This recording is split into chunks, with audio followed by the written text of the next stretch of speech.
In America, presidential elections are pivotal moments in democratic history, especially considering the monumental powers of the president and the wide-ranging effects of their policy decisions.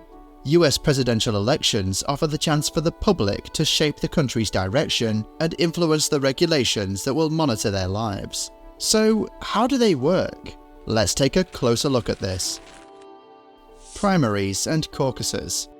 The majority of states hold primary elections 6 to 9 months prior to presidential elections. Primary voters pick their favourite candidate anonymously in a secret ballot. This strategy aims to allow votes to indicate their preference for their party's candidate or a general candidate in upcoming elections.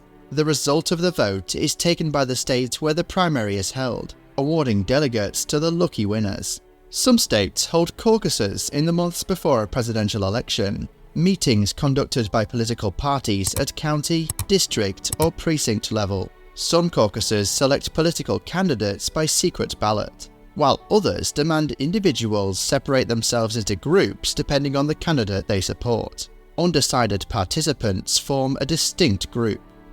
Following this, each candidate's group conducts speeches and attempts to get others to join their group. Once this is over, the number of delegates given to each candidate depends on the number of caucus votes they earned. So, what other features of presidential elections are there?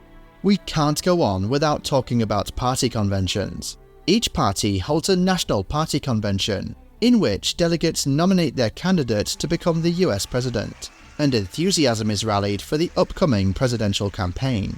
Additionally, the selected candidate chooses a vice presidential running mate.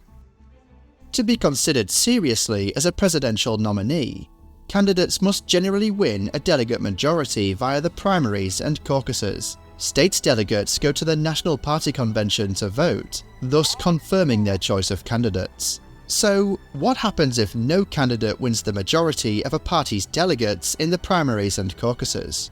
Well, in this case, convention delegates pick the nominee through additional voting rounds. The election campaign. During the election campaign, each presidential candidate campaigns across the US, giving speeches, sharing their policy ideas, and suggesting how they would tackle a variety of issues. Alongside taking part in intense debates, candidates try to secure the popular vote in as many states as they can. The US uses an Electoral College to elect the president, meaning each state is assigned a specific number of electors depending on its representation in Congress. There are 538 electoral votes, and a successful candidate must secure a minimum of 270 for the presidency. The general election. And here we have it, the moment we've all been waiting for. General elections typically happen every 4 years, and on election day, members of the public vote for their favourite candidate. Despite this, they are technically voting for the electors picked by the state's political party. In this indirect election format, citizens vote for electors, and the electors elect the president. In the majority of regions, the candidate who secures the popular vote earns all that specific state's electoral votes in a winner-takes-it-all concept. However, it's worth noting here that Maine and Nebraska deal with things a little differently, applying a proportional system where electoral votes can be split based on the popular vote. Following the popular vote in each state, typically in the middle of December, the selected electors cast their electoral votes. Congress counts the electoral votes and announces the winning candidate of the presidential election. If there are no objections to this, the candidate is certified and sworn into the office on January 20th. The inauguration ceremony marks the official beginning of this candidate's new presidential term.